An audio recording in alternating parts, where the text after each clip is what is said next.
ನಮಸ್ಕಾರ ಸ್ನೇಹಿತರೆ, ನಮ್ಮ RCB ತಂಡದವರು ಪರ್ಚೇಸ್ ಮಾಡ್ಕೊಂಡಿದ್ದು ಖುಷಿನೂ ಆಗ್ತಾ ಇದೆ, ಬೇಜಾರನೂ ಆಗ್ತಾ ಇದೆ. ಬೇಜಾರು ಯಾಕಂದರೆ ನಮ್ಮ KL ರಾಹುಲ್ ಅವರನ್ನು ಪರ್ಚೇಸ್ ಮಾಡಬೇಕಾಗಿತ್ತು ನಮ್ಮ RCB ತಂಡ. ಈ ಕಾರ್ಯ ಮಾಡಿಲ್ಲ, ಅದು ಪರವಾಗಿಲ್ಲ. ಇವತ್ತು ಒಂದೆರಡು ಪಿಕ್ ಮಾಡಿದ್ದಾರೆ. ಯಾವ ಎರಡು ಡೇಂಜರ್ ಆಟಗಾರರು ನಮ್ಮ RCB ತಂಡಕ್ಕೆ ಬಂದರೂ ಕೂಡ ವಿಡಿಯೋದಲ್ಲಿ ನಿಮ್ಮ ಜೊತೆ ಚರ್ಚೆ ಮಾಡ್ತೀವಿ. ಚರ್ಚೆ ಮಾಡೋಕ್ಕಿಂತ ಮುಂಚೆ ನೀವೇನು ಮಾಡ್ತೀರಿ ಅಂದರೆ ವಿಡಿಯೋ ಕೊನೆವರೆಗೂ ನೋಡ್ರಿ, ಲೈಕ್ ಕೊಡೋದಂತ ಮರಿಬೇಡಿ ಸ್ನೇಹಿತರೆ. 2025 IPLಗೆ ಈಗಾಗಲೇ ನಮ್ಮ RCB ತಂಡ ಓಪನಿಂಗ್ ಸ್ಥಾನ ತುಂಬಿಕೊಂಡಿದ್ದಾರೆ. ವಿರಾಟ್ ಕೊಹ್ಲಿ ಮತ್ತು ಫಿಲ್ ಸಾಲ್ಟ್ ಅವರನ್ನು ಆಯ್ಕೆ ಮಾಡಿಕೊಂಡಿದ್ದಾರೆ ಓಪನಿಂಗ್ ಸ್ಥಾನದಲ್ಲಿ.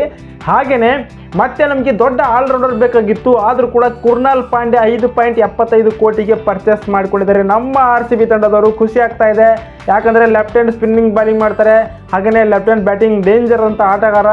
ಒಂದು ಸ್ಟ್ರೈಕ್ ರೇಟ್ ಕೂಡ ಚೆನ್ನಾಗಿದೆ. ಇವರು ಮುಂಬೈಯಲ್ಲಿ ಕೂಡ ಸಖತ್ತಾಗಿ ಆಡಿದ್ದಾರೆ, ಗುಜರಾತ್ ಟೈಟನ್ಸ್ನಲ್ಲೂ ಕೂಡ ಸಖತ್ತಾಗಿ ಆಡಿದ್ದಾರೆ. ಇವ್ರ ಬಗ್ಗೆ ಏನು ಹೇಳೋದೇ ಇಲ್ಲ ನೀನು. ಹಾಗೆಯೇ ಇನ್ನೊಂದಪ್ಪ ಅಂದರೆ ಭುವನೇಶ್ವರ್ ಕುಮಾರ್ ಅವರು ನಮ್ಮ RCB ತಂಡಕ್ಕೆ ಒಂದು ಎರಡು ಕಡೆ ಸ್ವಿಂಗ್ ಮಾಡುವಂಥ ಆಟಗಾರರು ನಮ್ಮ RCB ತಂಡಕ್ಕೆ ಒಂದು ಸಿಕ್ಕಿದ್ದಾರೆ. ಲೆಫ್ಟ್ ಸ್ವಿಂಗ್ ಮಾಡ್ತಾರೆ, ಹಾಗೆ ರೈಟ್ ಕೂಡ ಸ್ವಿಂಗ್ ಮಾಡ್ತಾರೆ. ಇವರು ಕೂಡ ಎರಡು ಕಡೆಯಿಂದ ಸ್ವಿಂಗ್ ಮಾಡುವಂಥ ಆಟಗಾರ ನಮ್ಮ RCB ತಂಡಕ್ಕೆ ಡೇಂಜರ್ ಆದಂಥ ಆಟಗಾರ ಒಂದು ಮತ್ತೆ ಸಿಕ್ಕಿದ್ದಾರೆ. 10.75ಕ್ಕೆ ಸಿಕ್ಕಿದ್ದಾರೆ ಅಂತ ಕೂಡ ಹೇಳ್ಬೋದಾಗಿದೆ. ಹಾಗೆಯೇ ಸ್ನೇಹಿತರೆ, ಇವಾಗ ಇವರು ಭುವನೇಶ್ವರ್ ಕುಮಾರ್ ಅವರು ಇಂಡಿಯನ್ ಟೀಮಿನಲ್ಲಿ ಆಡಿದಂಥ ದೊಡ್ಡ ಅನುಭವ ಇದೆ, ಈ ಹೈದರಾಬಾದ್ ಟೀಮಿನಲ್ಲಿ ಕೂಡ ಆಡಿದಂಥ ದೊಡ್ಡ ಅನುಭವ ಇದೆ. ಈ ಅನುಭವ ನಮ್ಮ RCB ತಂಡಕ್ಕೆ ಹೆಲ್ಪ್ ಆಗುತ್ತೆ ಅಂತ ಕೂಡ ಹೇಳ್ಬೋದಾಗಿದೆ. ಯಾಕೆಂದರೆ ನಮ್ಮ RCB ತಂಡಕ್ಕೆ ಡೇಂಜರ್ ಅಂತ ಬಾಲಿಂಗ್ ವಿಭಾಗದಲ್ಲಿ ನಾವು ಕಳಪೆ ಪ್ರದರ್ಶನ ಕೊಟ್ಟಿದ್ದಾರೆ ಕಳೆದ ವರ್ಷ. ಹಾಗಾಗಿ ಇವಾಗ ಬಾಲಿಂಗ್ ಸ್ಟ್ರಾಂಗ್ ಮಾಡ್ಕೊಳ್ತಾ ಇದ್ದಾರೆ.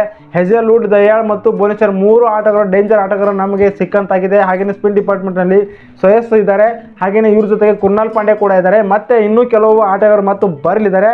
ಬಂದ ನಂತರ ನಾವು ನಿಮ್ಮ ಜೊತೆ ಚರ್ಚೆ ಮಾಡ್ತೀವಿ. ಮತ್ತು ಹಾಗೆ ಸ್ನೇಹಿತರೆ, ಇವತ್ತಂತೂ ಎರಡು ಪಿಕ್ ಆದವು. ಭುವನೇಶ್ವರ್ ಕುಮಾರ್ 10.75 ಕೋಟಿಗೆ ಪರ್ಚೇಸ್ ಮಾಡ್ಕೊಂಡಿದ್ದಾರೆ, ಹಾಗೆಯೇ ಕುರ್ನಾಲ್ ಪಾಂಡ್ಯ 5.75 ಕೋಟಿಗೆ ಪರ್ಚೇಸ್ ಮಾಡ್ಕೊಂಡಿದ್ದಾರೆ. ಎರಡು ಆಟಗಾರರು ಇವತ್ತು ಸಿಕ್ಕಿದ್ದಾರೆ ನಮ್ಮ RCB ತಂಡಕ್ಕೆ. ಇನ್ನೂ ಡೇಂಜರ್ ಆದಂಥ ಆಟಗಾರರು ಬರಲಿದ್ದಾರೆ. ಯಾರ್ಯಾರು ಬರ್ತಾರೆ ನಾವು ಮುಂದಿನ ವಿಡಿಯೋದಲ್ಲಿ ನಿಮ್ಮ ಜೊತೆ ಚರ್ಚೆ ಮಾಡ್ತೀವಿ.